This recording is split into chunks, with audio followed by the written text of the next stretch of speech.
cours du pétrissage et de la fermentation, des liaisons se forment entre les protéines de la farine pour former ce qu'on appelle le réseau de gluten. Ici, nous avons donc des protéines disjointes dans la farine et ces protéines vont se lier les unes aux autres par des liaisons qu'on appelle des ponts disulfures.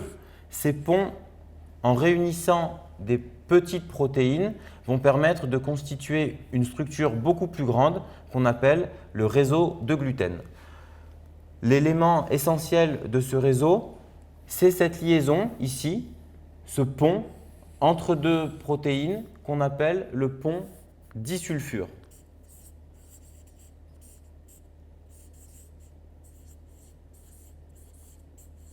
Ou en anglais SS bond. Et nous allons voir tout de suite comment chimiquement se constitue ce pont disulfure. La formation d'un pont disulfure chimiquement s'écrit comme ceci. Nous avons une protéine 1 qui possède un radical thiol, c'est-à-dire un atome de soufre et un atome d'hydrogène, et une deuxième protéine qui possède la même chose. En présence d'oxygène, donc ici il faut rajouter de l'oxygène. Cet oxygène est présent dans l'air, donc c'est une opération qui va se faire par contact avec l'air, donc notamment au pétrissage et pendant la fermentation.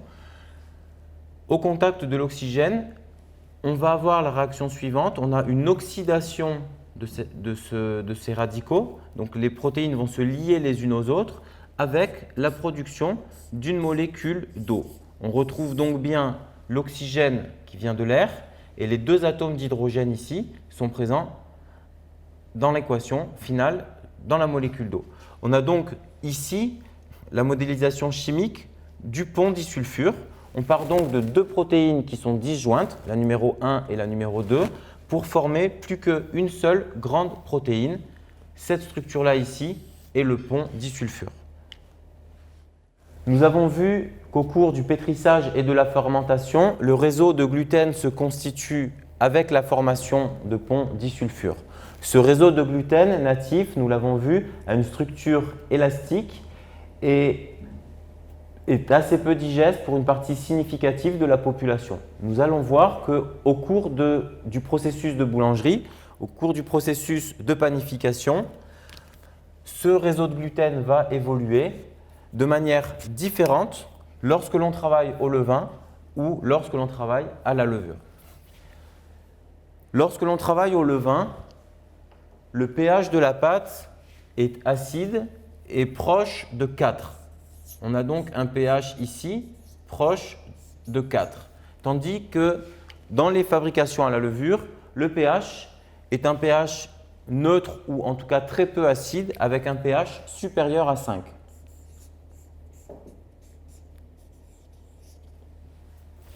Or, il existe naturellement dans la pâte des enzymes appelées protéases qui ont la capacité de dégrader le réseau de gluten en le coupant à différents endroits. Dans une pâte au levain, les protéases sont actives puisque ces enzymes ne travaillent qu'en milieu relativement acide. On a donc un schéma qui va ressembler à ça. Au cours de la fabrication, nous avons un réseau de gluten qui va être découpé par les protéases. Ici, on va avoir donc des découpes dans ce réseau qui va avoir pour conséquence de fragiliser énormément ce réseau. Donc, on a ici des actions des protéases ici qui vont couper ce réseau de gluten. Donc, le réseau de gluten natif va se retrouver coupé en petits morceaux sous l'action des protéases.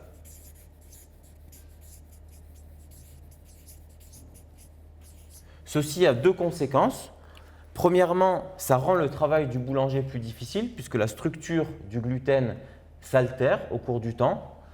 Mais un intérêt majeur des fermentations au levain est de rendre le gluten plus digeste pour l'être humain puisque prédigéré en quelque sorte par les protéases. A contrario, dans une pâte à la levure, le réseau de gluten, lui, n'est pas altéré par les protéases puisque le pH ne permet pas l'action des protéases. Donc les protéases, bien que naturellement présentes dans la pâte, ne sont pas actives puisque le pH n'est pas assez acide. La pâte à pain est majoritairement constituée d'amidon et de gluten. En lavant l'amidon sous un filet d'eau, on voit apparaître le réseau de gluten. C'est ce que nous allons faire tout de suite. Donc si on passe la pâte à pain sous l'eau, l'amidon va partir. L'eau qui s'écoule est légèrement blanche, elle emporte l'amidon. Et quand tout l'amidon sera parti, on verra apparaître le réseau de gluten. Il faut quelques minutes pour faire ça. En vitesse réelle, il va falloir une dizaine de minutes pour voir apparaître le réseau de gluten. Voilà, quand une partie de l'amidon est partie, on voit apparaître en surface de la pâte un fin réseau de mailles dans les 3 dimensions de l'espace. Ces mailles, ce sont les mailles du réseau de gluten.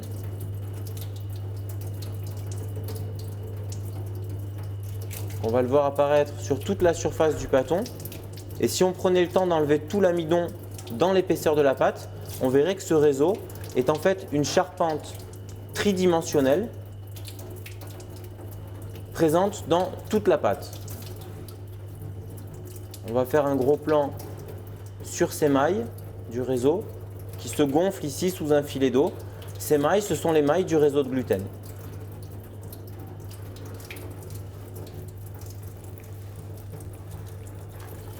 Le gluten est de plus en plus pur et on obtient au final une masse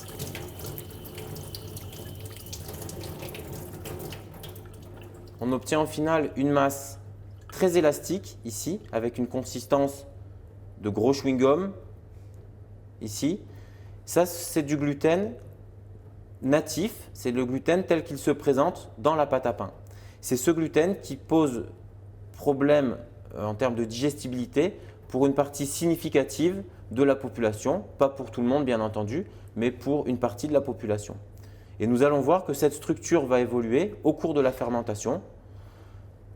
La fermentation au levain permettant une certaine prédigestion de ce gluten au cours de la fermentation.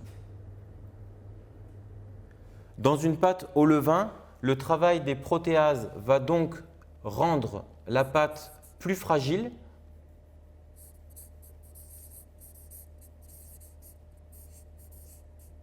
en abîmant le réseau de gluten, mais elle va rendre également le pain beaucoup plus digeste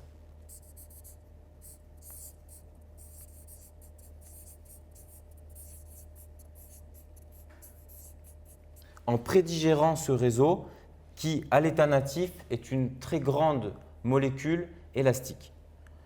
Dans la pâte à la levure, à contrario, nous avons des pâtes qui sont peu fragiles, qui évoluent peu avec le temps, puisque les protéases ne découpent pas ce réseau de gluten.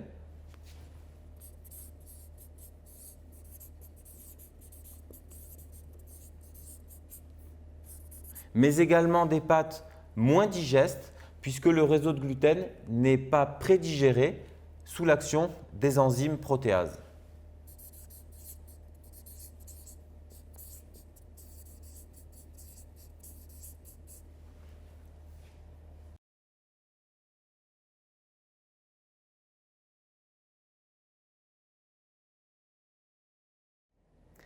Après 2 heures de fermentation, nous allons comparer donc une pâte fermentée au levain et une pâte fermentée à la levure. La pâte fermentée au levain a une température de 24,8 degrés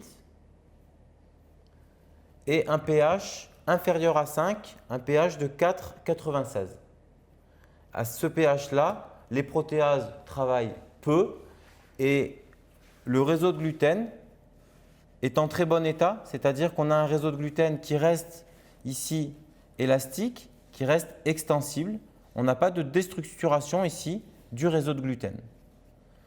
Si on prend les mesures maintenant dans la pâte à la levure, donc on va mettre la sonde du pH mètre dans la pâte à la levure, la sonde du thermomètre également. La température de la pâte est plus fraîche, c'est normal, c'est une pâte en levure. Donc on a ici une pâte à 23,2 degrés et on a un pH très haut, très supérieur à 5, puisqu'ici, on a un pH de 6,16. C'est-à-dire qu'on est dans un milieu très très faiblement acide, un milieu dans lequel les protéases ne peuvent pas travailler. Le réseau de gluten de la pâte à la levure n'aura donc aucune raison chimique de se déstructurer au cours de la fabrication. Ce réseau, on le voit ici à 2 heures, est bien structuré, il est extensible, il reste élastique et il restera dans cette conformation pendant plusieurs dizaines d'heures. Tandis que celui-ci va se déstructurer beaucoup plus vite. Reprenons donc nos mesures de température, de pH et de structure du gluten, cette fois-ci à 3 heures de fermentation. Donc sur la pâte au levain, on a toujours une température autour de 24 degrés, 24,1 ici.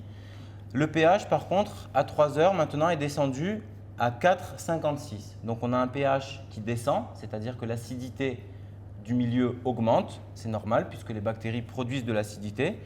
Et si l'on observe la structure du réseau de gluten à ce stade, ici, on a un gluten donc, qui va commencer à perdre de la structure. Quand je lui tire dessus légèrement, on voit que je commence à produire des déchirures ici sur le gluten. Alors, c'est normal puisque les protéases sont actives en milieu acide et commencent à déstructurer le gluten. À 3 heures de fermentation, j'ai encore des pâtes qui sont exploitables d'un point de vue de boulangerie. Elles ne sont pas finies. Normalement, c'est des pâtes qui ne sont pas encore mises au four. Donc, on a quand même une structure suffisante pour tenir le pâton et donner au pain sa structure finie. Mais par contre, on voit qu'on a déjà une action de prédigestion du gluten. Dans le même temps, la pâte à la levure, ici, si on prend son pH et sa température, donc on a toujours une pâte plus fraîche. Ici, elle est montée un petit peu depuis tout à l'heure. On a une pâte autour de 24 degrés, 24,5. On a toujours un pH très supérieur à 6. Donc on avait 6,16 tout à l'heure, on a 6,14. Ce n'est pas significatif, c'est-à-dire qu'on n'a pas d'évolution de l'acidité de la pâte, ce qui est normal puisque les levures ne produisent pas d'acidité. Si l'on regarde la structure du réseau de gluten, elle va rester inchangée. On a toujours un gluten très résistant, ici, très extensible et très élastique. Nous voici maintenant à 4 heures de fermentation. La température de la pâte au levain est toujours située autour de 24 degrés. Ici, 23,9, 24.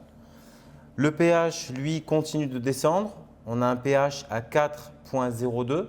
C'est-à-dire qu'on est maintenant dans le domaine de prédilection des protéases. Les protéases, autour de pH 4, vont commencer à travailler de manière extrêmement rapide. Donc, c'est à partir de ce stade que la pâte de pain au levain va commencer à se décomposer relativement rapidement.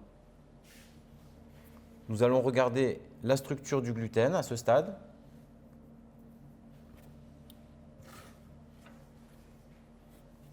Donc, le gluten va devenir de plus en plus fragile. On voit très bien le réseau ici. Donc, on voit très bien cette charpente en 3 dimensions à l'intérieur de la pâte.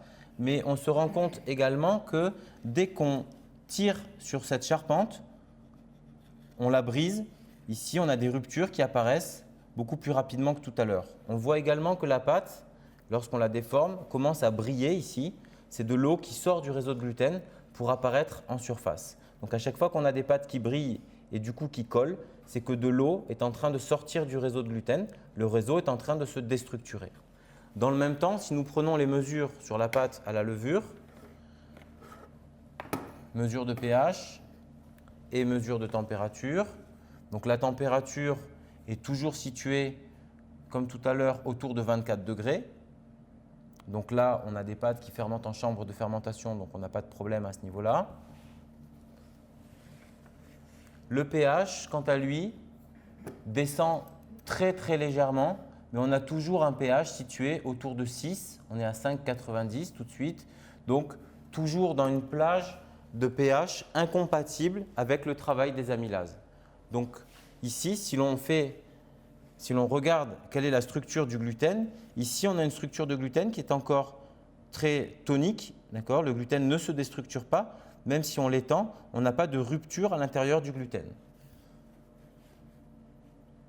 On retrouve donc les éléments qu'on avait mis en avant tout à l'heure, une pâte beaucoup moins fragile à la levure, par contre une pâte qui a l'avantage d'être prédigérée entre guillemets par les protéases en milieu acide, donc dans la pâte au levain.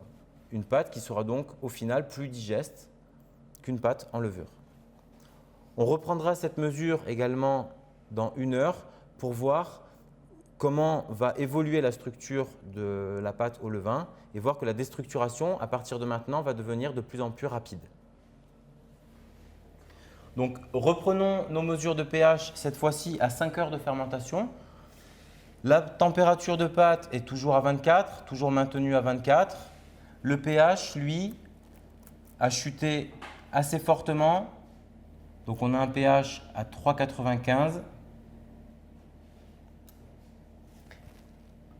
À ce stade, on a passé déjà 1 heure à un pH favorable aux protéases et on voit que la pâte brille énormément. Une grande partie de l'eau est en train de sortir du réseau de gluten. À ce stade-là, le réseau devient très fragile. On n'a plus la résistance qu'on avait en début de fabrication. Dès qu'on touche le réseau, ici, dès qu'on tire dessus, il a tendance à casser. À ce stade, la pâte n'est plus boulable, n'est plus façonnable, d'accord ? Elle est déjà trop déstructurée pour être travaillée. Donc c'est une pâte qui, dans un process classique de boulangerie, devrait déjà être au four à ce stade-là. En tout cas, devrait être au moins au stade de la mise au four. Voilà. Si l'on prend les mesures, cette fois dans la pâte à la levure, la température est restée autour de 24 degrés, ici. La mesure du pH, elle, descend très peu. Nous avons un pH maintenant à 5,76, toujours très en dessus des pH favorables aux protéases, donc un réseau de gluten qui, malgré le temps, ne se déstructure pas. Nous allons le voir tout de suite, ici. Donc, si on prend le réseau de gluten, il est très fermenté, mais il a encore beaucoup de résistance. Il ne casse pas lorsqu'on l'étire. Le réseau n'est pas altéré par les protéases. D'accord ? On a toujours de la résistance, on n'a pas de déstructuration, contrairement à ce qu'on a pu voir dans la pâte au levain. Donc cette pâte, bien que très fermentée, si on la dégazait, si on lui donnait un tour, elle pourrait repartir en fermentation avec une structure presque intacte. Tandis que celle-ci n'a plus de structure interne. Celle-là, en fait, on ne pourra plus l'utiliser dans un process de boulangerie. Après 8 heures de fermentation, la pâte au levain montre un pH de 3,70 environ. On a 3,69 en mesure précise ici. Donc un pH très bas et une structure de gluten qui n'est plus fonctionnelle. On va le voir tout de suite avec les doigts. En tout cas, c'est une structure qui ne permet plus de faire du pain à ce stade. Donc, regardons quelle est la structure du gluten maintenant. On voit que la pâte est très brillante. Et le gluten a totalement perdu son élasticité et son extensibilité. À ce stade, en fait, le réseau a été coupé en petits morceaux par les protéases et ne permet plus de donner ni élasticité ni extensibilité à la pâte. On a un effet positif qui est la prédigestion, donc la pâte devient de plus en plus facile à digérer. Par contre, à ce stade, la pâte n'est plus travaillable pour le boulanger, donc on ne pourrait plus à ce stade faire du boulage ou du façonnage pour transformer cette pâte en pain. Il va donc falloir, quand on travaille au levain, trouver le bon timing pour avoir une déstructuration suffisante pour rendre la pâte digeste, tout en conservant des propriétés d'élasticité et d'extensibilité à la pâte pour lui permettre de faire du pain. Prenons maintenant une dernière mesure sur une pâte en levure. Cette fois, après 20 heures de fermentation, on a un pH qui est stabilisé autour de 5,70. On a une mesure à 5,73 précisément. Le pH reste donc très haut. C'est logique puisque les levures ne produisent pas d'acide. Et on a donc, malgré l'excès de fermentation, un réseau de gluten qui reste bien structuré ici. Donc, c'est un réseau qui garde son élasticité, son extensibilité. Malgré l'excès de fermentation, on n'a pas de déstructuration du réseau, contrairement à ce qu'on a pu voir sur la pâte au levain. On a donc une pâte en levure qui est beaucoup moins fragile, par contre, qui ne procure pas les avantages de prédigestion du gluten comme le fait une pâte au levain.